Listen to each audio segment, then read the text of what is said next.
ہمارے ہاں بہت سارے لوگ ایسے ہیں جو چھوٹی چھوٹی باتوں پر لوگوں پر فتوے لگاتے ہیں، یہ بدعتی، یہ مشرک، یہ کافر، یہ اسلام کے دائرے سے باہر۔ ان کی ایک بڑی تعداد وہ ہے جو اس وقت اسرائیل اور امریکہ کا ساتھ دے رہی ہے، اس لیے کہ ایران ان کے مقابلے میں، ان کی پورا دین ان کا شیعہ سنی تفریق میں چلا جاتا ہے، ان کا پورا دین دیوبندی بریلوی کی لڑائیوں میں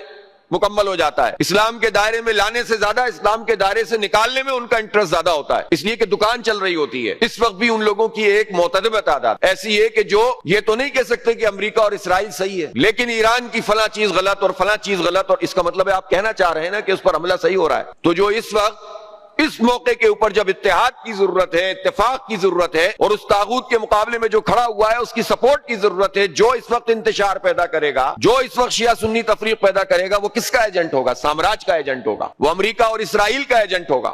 یہ بات کہو تو برا بھی لگتا ہے ان لوگوں کو۔ وہ تو اللہ کا شکر ہے کہ اب وقت گزرنے کے ساتھ خود ہمارے ملک کے عوام میں، نوجوانوں میں یہ شعور بڑھ رہا ہے کہ لوگ اب ان چکروں میں آتے نہیں ہیں، اور اس میں بڑا کریڈٹ جاتا ہے جماعت اسلامی کو، اسلامی جمعیت طلبہ کو، جمعیت طلبہ عربیہ کو، اور ہماری امرادر تنظیموں کو، ہمارے خواتین کے پورے نیٹ ورک کو۔ تو یہ جو سلسلہ جاری ہے اس نے معاشرے میں اتحاد پیدا کیا ہے، ورنہ تو لوگوں نے اپنے مسلکوں کی بنیاد پر پارٹیاں بنائی ہوئی ہیں۔ لیکن جماعت اسلامی ایک تحریک ہے، دین کی تحریک ہے، عدل و انصاف کے نظام کی تحریک ہے، اتحاد پیدا کرنے کی تحریک ہے، انتشار کو ختم کرنے کی تحریک ہے۔ مسلکوں، زبانوں اور قوموں اور برادریوں میں جس طرح تقسیم کر کے، جغرافیاؤں میں جس طرح تقسیم کر کے ہمیں منتشر کر دیا گیا ہے اور ہم پر چڑھ دوڑتے ہیں یہ ہر کچھ عرصے کے بعد، اس پوری امت کو ایک کرنے کی تحریک ہے۔ یہ بہت قیمتی تحریک ہے، اس میں ہمارا کوئی ذاتی مفاد نہیں ہے کہ ہم آپ کو جماعت کی طرف بلاتے ہیں، بلکہ ہم یہ سمجھتے ہیں کہ اس وقت کرنے کا کام یہی ہے۔